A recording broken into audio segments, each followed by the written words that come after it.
কি দেখতে কেমন লাগছে, আশা করি আপনাদের খুব ভালো লাগছে।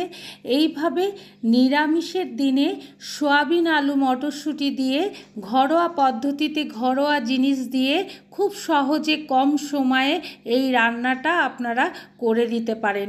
যারা নিরামিষ খান তাদের তো খুবই ভালো লাগবে। এইভাবে একবার আপনারা রান্না করে খেয়ে দেখুন। নমস্কার বন্ধুরা, রন্ধনিকা 48 চ্যানেলে আপনাদের সবাইকে স্বাগত জানাই। আজ আপনাদের নতুন একটা রেসিপি করে দেখাবো। চলুন তবে রেসিপিটা শুরু করা যাক। নিরামিষ সয়াবিন আলুর তরকারিটা করার জন্য যা যা লাগছে সেগুলো আপনাদেরকে দেখিয়ে দিচ্ছি একবার। আদা, কাঁচা লঙ্কা, টমেটো কুচি, আলুটার খোসা ছাড়িয়ে ডুমো ডুমো করে সয়াবিনটা ঠান্ডা জলে ভিজিয়ে রেখে দিয়েছিলাম। রান্নাটা শুরু করার আগে মশলাটা করে নিই। একটা মিক্সি জার নিয়ে তার ভেতর আদা দিয়ে দিলাম 1 ইঞ্চি মতন, আর ঢাকা লাগিয়ে একটা মিহি পেস্ট তৈরি করে নিলাম। পেস্টটা হয়ে গেলে পেস্টটা একটা বাটিতে ঢেলে রেখে দিলাম। আপনাদের কাছে একটা অনুরোধ রইল, পুরো রেসিপিটা দেখবেন, কেটে কেটে দেখবেন না। এইবার গ্যাস ওভেনে একটা গামলা বসিয়ে দিয়ে তাতে জল দিয়ে দিলাম। জল দিয়ে স্বাদ অনুসারে লবণ দিয়ে দেবো।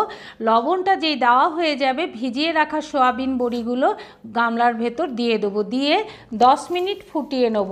ফুটিয়ে নিলে খুব সুন্দর নরম হয়ে যাবে, সেই জন্য আগেই একটু ফুটিয়ে নিলাম। যখন ফুটে উঠবে তখন নামিয়ে ঝারনার ভেতর দিয়ে দেবো। জলটা ঝরিয়ে নেব। এইভাবে যখন জলটা ঝরে যাবে আর একটু যখন ঠান্ডা হয়ে যাবে তখন ওপর থেকে ঠান্ডা জল ঢেলে দিতে হবে। এইভাবে যদি ঠান্ডা জল আপনারা ঢেলে দেন তাহলে সয়াবিনটা খুব সুন্দর নরম থাকে। কড়াইটা গরম বসিয়ে দিয়ে তার ভেতর তেল দিয়ে দিলাম। তেলটা যখন হালকা গরম হয়ে যাবে তার ভেতর আস্তে আস্তে কিছু মশলা দিয়ে দেবো। সেটা হচ্ছে প্রথমে তেজপাতা, একটা শুকনো লঙ্কা ভেঙে দিয়ে দেবো, তারপর গোটা জিরে ফোড়ন দেবো। গোটা জিরেটা দেওয়া হয়ে গেলে নেড়ে নিয়ে একটু ভেজে নেব। ভেজে নিলে গন্ধটা খুব সুন্দর বেরোবে। যখন ভাজা হয়ে যাবে আলুগুলো কড়াইয়ে তেলের ভেতর দিয়ে দেবো। দিয়ে গ্যাসের ফ্লেমটা কমিয়ে দেবো। দিয়ে নেড়ে নিতে হবে। নেড়ে নিয়ে ঢাকা লাগিয়ে আলুটাকে ভেজে নিতে হবে।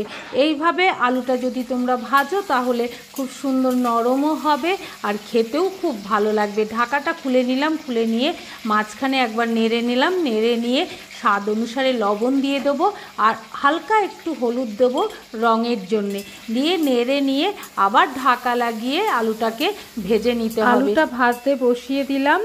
এই সময়ে দইটাকে ফেটিয়ে নিতে হবে। একটা মিক্সি জার নিয়ে তার ভেতর 4 চামচ দই দিয়ে দেবো। দই দিয়ে ঢাকা লাগিয়ে একটু ফেটিয়ে নিতে হবে। একটু যখন ফেটানো হয়ে যাবে তখন অল্প একটু ওই ফেটানো দইয়ের ভেতর ময়দা দিয়ে দিতে হবে। ময়দা দিয়ে আবার একটু ফেটিয়ে নিয়ে নামিয়ে রাখতে হবে।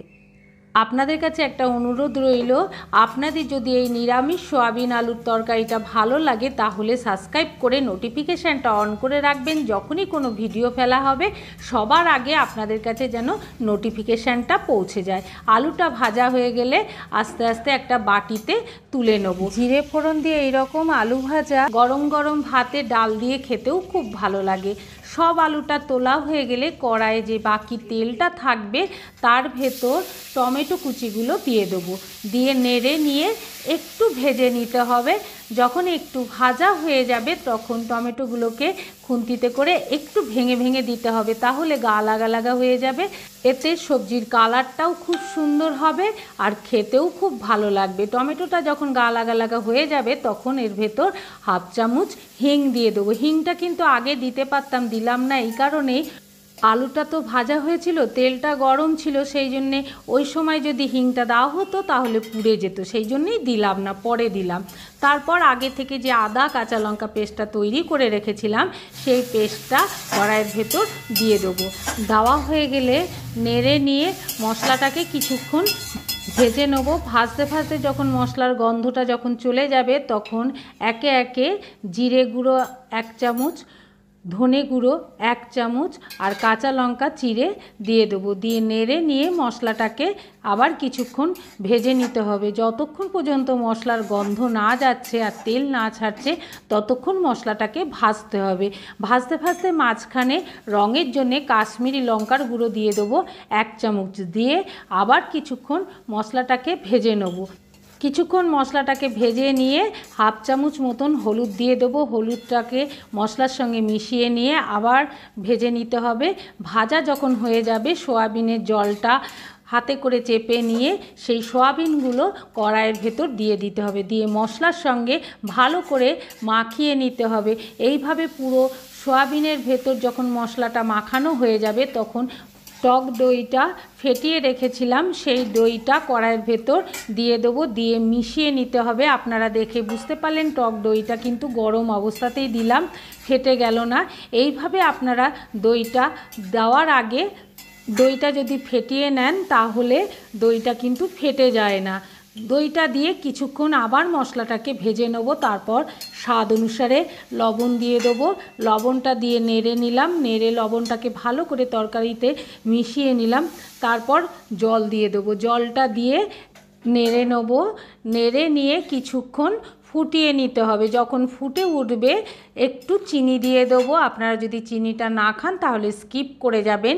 চিনিটা দিয়ে কিছুটা মটরশুঁটি দিয়ে দেবো। মটরশুঁটিটা দেওয়ার পর নেড়ে নিলাম।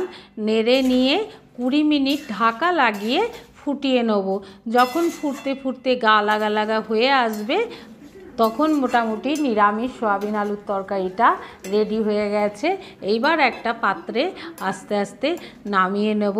আপনাদের এই নিরামিষ সয়াবিন আলুর তরকারিটা কেমন লেগেছে অবশ্যই আমাকে কমেন্ট করে জানাবেন। আর নিরামিষের দিন এইভাবে সয়াবিন আলুর তরকারি যদি আপনারা রান্না করেন আশা করি আর কিছুই লাগবে না গরম গরম ভাতে। আপনারা সবাই ভালো থাকবেন, সুস্থ থাকবেন, সাবধানে থাকবেন। পরে আবার আপনাদের সঙ্গে দেখা হবে।